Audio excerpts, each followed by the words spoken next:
来给大家看一下啊，抖音上的漂亮小姐姐都是怎么来的啊。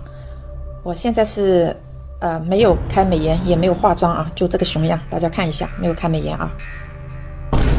来，大家再看一下，这个是我用了抖音上一个闪光少女的一个特效，是不是相差特别大，有108000里的差别。 And today we're gonna talk about the extreme Chinese beauty filters on Douyin, the biggest lie on the internet. Let's start with the face filters because this is where the things get truly unsettling. 便就是属流浪，我曾经的过你，以为我也相信。让你受惊了。 Completely different person. On Douyin, the Chinese version of TikTok, nobody looks like an average person anymore. But in real life, without filters, they can genuinely shock you. Your fantasy, the face you thought you were seeing, turns out to be the biggest lie powered by some of the most advanced consumer technology we ever built. This isn't makeup, this isn't a good angle. And what makes this disturbing isn't the technology, it's the expectation it creates. Because viewers don't see a filter, they see a person. They start believing this is a normal looks like. They start comparing themselves to it. And they start wondering, what's wrong with me? The filter doesn't just hide age, it tells you that age itself is unacceptable. Some viewers literally fall in love, only later discover the person is old enough to be their parent.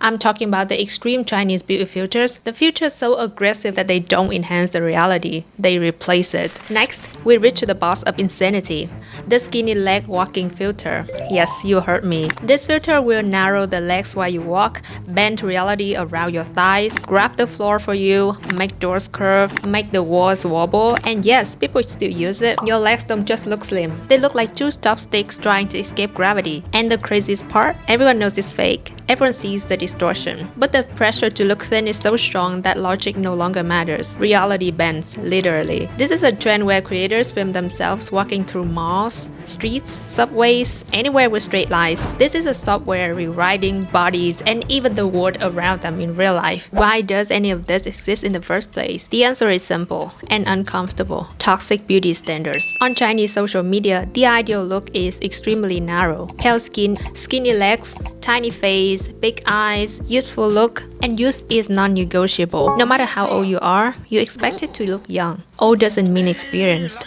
Old doesn't mean respected. Old means ugly. This is why filters aren't just cosmetic, they are survival tools. And when your income depends on how long people stare at your face, you don't have the luxury of authenticity. If you show up unfiltered, you're not being brave. You're taking a financial risk. So people don't ask, should I use a filter? They ask, how much do I need to use to survive? So pale skin, slim body, youthful look, yep, those three are core themes in traditional and modern Chinese beauty standards. Aging is often discouraged rather than celebrated. That's why many people use filters to make them look whiter, skinnier, and younger. Recently, rumors started spreading that Douyin may restrict or limit certain extreme beauty filters, especially ones that heavily distort faces and bodies. Even the possibility caused panic, because if filters disappear, so does the illusion. And for an industry that built on illusion, that's terrifying. Creators fear losing the viewers, the income, the relevance. Some openly admitted that they don't know if they could continue without filters.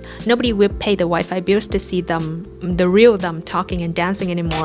The panic isn't about losing filters, it's about losing protection. So filters shield creators from age, insecurity, harsh judgment, unreal standards. Without them, people are forced to exist as they actually are. And that's the scary thought in a system that punishes imperfection. However, there are those who support the ban, them saying that streamers who make money through excessive beautification are basically committing fraud, and that it's time for live streams to become more realistic. What do you guys think about it? Do you rather see a beautiful face but fake, or ugly face but real? And AI is very extreme. I don't know if it counts if I don't Photoshop my face, but I Photoshop the background, like make the sky to be blue, or I put snow on my photo. I don't know if it counts.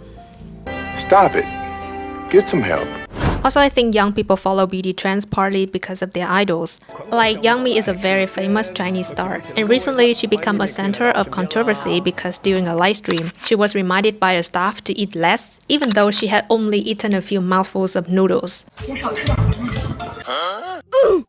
It seems like being a bit bigger will be a betrayal to her fans and beauty standards, especially since she weighs only about 45 kg. The other day, I opened Xiaohongshu and a close-up video of Yang Mi's face from a fan was going viral, reaching nearly 90,000 views in just one day. In the comment section, many fans love Yang Mi's beauty and saying that at nearly 40 years old, she looks like 25. Also recently, on January 16th, when Song Zoo-er attended a fashion event, she looked incredibly thin. The actress wore a blue dress, revealing an alarmingly thin figure, skinny arms, and shoulder bones. I think a strong wind would blow her away in a few rows. It's not just female stars. Two famous male stars are also following the trend of being white, thin, and youthful look. Song Wei-long is 185 tall, 62 kg. Oh my god, isn't that normal in China, or it's just me that is judgmental and overreacting? My husband is also the same height, but he weighs 80 kg, so he is considered to be big according to Chinese beauty standards.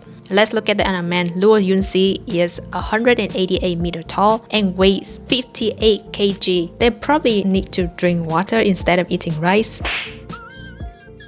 I remember growing up watching older C-dramas, why I still can see actors with round faces or square faces and the flaws on their skin. Back then, faces felt human, different jawlines, uneven skin. When someone is angry, you can see the tension in their brow, and they cry, their face crunch in a way that hurt to watch. In a good way, the real way, because imperfection makes them look real and relatable. Now all the actors look more and more alike, either from the plastic surgery or beauty filters. It's like an industry where everybody looks the same. And yeah, group shots are especially unrecognizable. Same hairstyle, same makeup, same face proportions, and you're not being dramatic when you say it's hard to tell who's who, or if they're all siblings from the same mom. And if you only knew China through Douyin, you think the country is filled with nothing but flawless, doll-like faces. Scroll for 10 minutes and it feels like every girl is perfect. Every face is tiny. Every skin tone is whiter and paler than a white dude.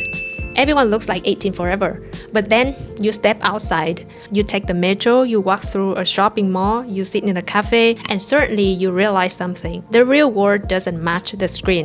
That doesn't mean people aren't attractive, but the density of perfection online simply doesn't exist offline. What you see on Douyin isn't the reflection of society, it's a selection process. The algorithm doesn't show you the reality, it shows you what performs best. So here's a message. Do not believe what you see on the internet. That's perfect face, filtered, and that body-bending reality around it, definitely filtered. Imperfection is reality. Yeah, so I guess filters aren't going away anytime soon, but awareness matters. Once you see the illusion, you can still enjoy the content, but don't internalize it. Because the most advanced technology on the planet shouldn't be allowed to convince you that being human is a flaw. Okay, thank you so much for listening, and it's just my random thought on the Chinese internet and Chinese beauty filters. I hope to see you again anytime soon. Bye!